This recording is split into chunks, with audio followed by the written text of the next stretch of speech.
CVA's AccuraSeries, Agara barrels for guaranteed accuracy, nitride for guaranteed rust proofing, and a rifle guaranteed to be the best muzzleloader you've ever shot. CVA, it's just a better gun. This segment is being sponsored by Capital Sportsman. All right, welcome back, everyone. This week's Pictures of the Week is being brought to you by Flowers Deer Processing.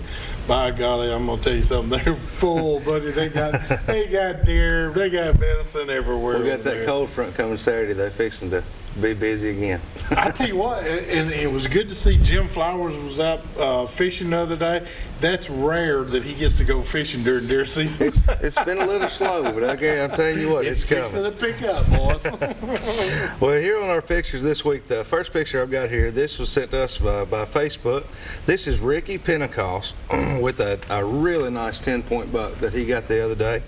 And so we just want to congratulate him on that deer. That's a fine-looking buck. That is a fine-looking buck. So next here, this is Mason Davis with an 11-pointer. Mike Davis sent this over to us, and that is a big 11-point buck right there.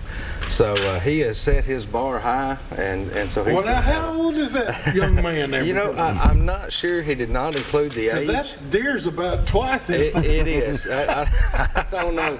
I don't know how old he is, but that is a big deer that he's sitting beside there. So congratulations to him. Oh, here we go. Here we've got Mark Edelman with a nice bass that he caught kayak fishing on Old Hickory Lake. You can't beat good kayak fishing anywhere on any lake right now. You can't. I mean, it's a big time. You know, we can't forget about those bass. They're tearing some up right now. They are. Yeah. So. And then here on the end, this is Robert Burns. This is the deer I was telling you about earlier. And 72 years old. He wanted me to say, still out hunting as much as he can. But this is a 8-point buck that he got the other day with his muzzleloader with a 22-inch inside spread. Goodness. So that is a fantastic looking deer. That is a stud. Some big ones are going down already this year. Well, I tell you what, you can send your pictures to us here. Southern Woods and Waters, 474 James Robinson Parkway, Nashville, Tennessee. Excuse me, 37219, or better yet, just Facebook that says Southern Woods and Waters. That's what most people are doing now. And we'll get them on here really, really fast. And we appreciate that.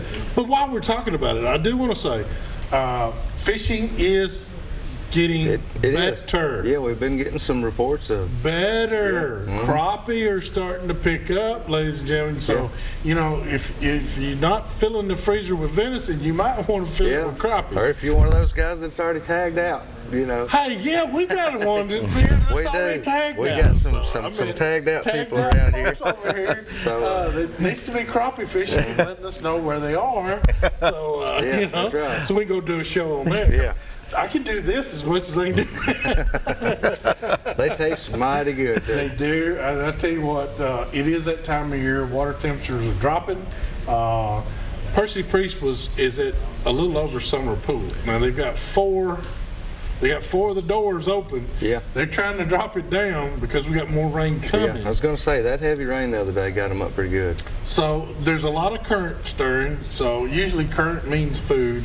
That's like ringing the dinner bell. So bass, catfish, crappie, all your edibles are eating. Yeah, that's right. And there's a lot. And by the way, deer are moving big time. They are. They especially the younger bucks. I almost did a 6-pointer today. I was just fixing to say the younger bucks are wide open right now. They're wide open. You know, that there obviously are some big ones moving. There's been some real good deer already shot. But what I've seen mostly is our 2- and 3-year-old deer are really getting on the move. Not seen that many big mature ones just yet, but I do believe that this weekend is going to kick. I'm going to give you and Randall kudos for last week's show. I don't know if y'all remember this or not, or if our viewers remember, but last week's show, we asked them for the ideal conditions, and Randall and Brandon both said they want a straight down, misty rain, cold front in just coming through, colder temperatures. We had that. We did. What was it, Tuesday? Yeah, it was just Deer right. City. Man, there was deer everywhere. You know, I found that's the only disadvantage to these sniper cell cameras You can't get anything done during the day. Picture. Man, all day long, I was like, oh, there's another one, there's another one. And you're having to put in the irrigation system. Yeah, we're out there working, you know, going to meetings and everything else. But they were Tuesday, it turned them on. But I got to say, Randall Haley took Devin. Yeah. Or Devin took Randall, and he got a hog that day. He did. He got a hog in Montgomery County. On that drizzly rain day, and I'm just saying, you and Randall both said that was the day to go. You should win. It just puts them to moving. For whatever reason, it seems to draw all wildlife into moving. It's odd how it works, but you get that north front with a light rain, as long as it's falling straight down. And man, get ready. Well, it was on. Yeah, they'll move all day long. They were everywhere. I was dodging deer. Hey, I got to give a big shout out to my good friend and co-worker Paul Bates. And Paul, he and I have been working. Now you talk about a man that loves his dogs. Now this guy, Drew, loves his dogs. He's got them each in a room, their own bedroom, and he puts cameras on them, and he can actually talk to them throughout the day to keep them all calmed and down and everything. But he's all about safety and caring. Him and his wife both really care about their dogs, and that's good to see. And that's how most people are. Yeah. If they've got a dog, you know, that they really love, they will take care of it. But I still say that if you're going to carry your pet around, you should treat it like a child. You should. Because it has twice as many legs to break, twice as many fingers to break, and all that, if something happens. And they're a projectile in a car. And if you've got I don't care if it's a 20-pound dog or it's a 75-pound dog, if you happen to have an accident, you know how the G's are, that is going to be moving in that vehicle. And we could be safe in our seat belts, but I recently spoke to somebody who had a Jeep Wrangler, got rear-ended. The dog didn't go through the windshield, but it busted the windshield on the inside, went right between both seats on the Jeep, and hurt the dog pretty bad, didn't kill it. But if they'd had that dog secure, wouldn't have been anything happen to it. Yeah. I want to ask you something else, because you know, I think of the kennels as being safe, even the smaller one for your smaller dogs. Sure. Here's what's happened to me, and I can attest to this. I had a small dog. I didn't have it in a kennel. I had it sitting on the console right beside me in my truck. Right. It gets down while I'm driving, and you know, you drive, you're on the phone, you're driving, you know, talking to somebody, but the dog slips out. Well, it got in my feet. Bad spot. By the accelerator, and between the accelerator and the brake. Yep. That's a scary thing right there. Yeah, it is. I mean, people don't think about that, but again, that's one of those safety factors. You know, now you got to worry about everybody else around you, and you're trying to get your dog out. I mean, I can imagine dropping a cigarette. You know, not that I smoke, but there's no difference. You're trying to get that. You're focused on your dog, and something can happen that quick, and both of you be in trouble, and somebody else. And both of you could get killed. Yeah, exactly. Easily. Or you could hit somebody else, or and hurt somebody. Yeah. So again, the beauty of these things, we've had, you know, these pictures of wrecks, guys saying that we've saved their dogs. One of the coolest things and features of the kennels on both sides, well, are large as well. We have 4 points of contact around these doors. We've got a full piano hinge, a locking paddle latch, and then we've got security backup latches in each corner. And when you engage those, even in an impact or a rollover, if it's being squashed, the kennel's going to flex a little bit, but then the backup latches are being driven into the frame. So you don't have to worry about that dog coming out of the kennel. And again, these things are tough. I sent you a picture where we've got a Ford Bronco. Can we get that picture? Got that picture, Tyler? It's the Ford Bronco sitting on, I think it's 2 larges, an intermediate, and a small. Here it is. And yeah, it can take a little bit of weight. You know, that's pretty impressive. That's I mean, very impressive. Now wait a minute, boys and girls. That's not a Bronco. That's a Blazer. Is it a Blazer? Yeah. All right, sorry about it. I don't have my glasses on. I don't have my glasses on. Well, let's get our emblems right here. That's a national 4-wheel drive. I know it ain't a ram. That's all I know. But so yeah, I mean that's good times in the K5. That's a pretty impressive pick to be able to demonstrate. Again, that's, you know, obviously no pets in there because we'll have people say, "Oh, do you have dogs in there?" But no. One of our tests, you know, we've done scientific testing with companies that have performed 30-mile-per-hour simulated crashes.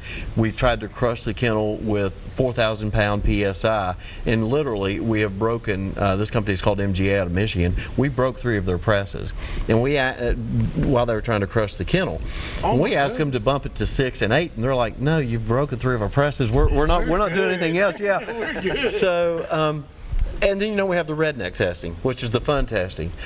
And if you go to our website, www. All right, well, this is great because you can have fun watching this. We've thrown a kennel off of a bluff in Dixon two times, and the owner's brother-in-law, he's still using that kennel. Nothing happened to it. Now we're talking full view of watching this thing go down with a camera. 2 times, nothing happens. At 7 yards with a 12 gauge, using 7.5s, shot the kennel from the rear, and don't get a pass through. Wow. Now, obviously, we don't encourage shooting dog kennels, but it's a durability factor of. It sounds like something Bubba would do. Well, you know, well, exactly. And those are the fun testing. But this stuff's made out of the same stuff that Olympic kayaks are made out of, but they're twice as strong because they do have those double walls. Yeah. The double wall actually creates thermal properties. And on a kennel cover, and you can't see it too well on here, but our kennel covers are not big and thick and bulky like some of the other covers on the market. Those have to be because you're using a single wall kennel that's, you know, flimsy. Yeah. And so they need something to contain that heat, right? So this, we actually worked with a designer of Sitka, and they designed our kennel covers for us. They don't have to be big and bulky. They have Velcro, they got snaps. You use the same mounting bolts. We use 3-inch stainless steel bolts to secure the top to the bottom. I use an impact wrench. It ain't going anywhere.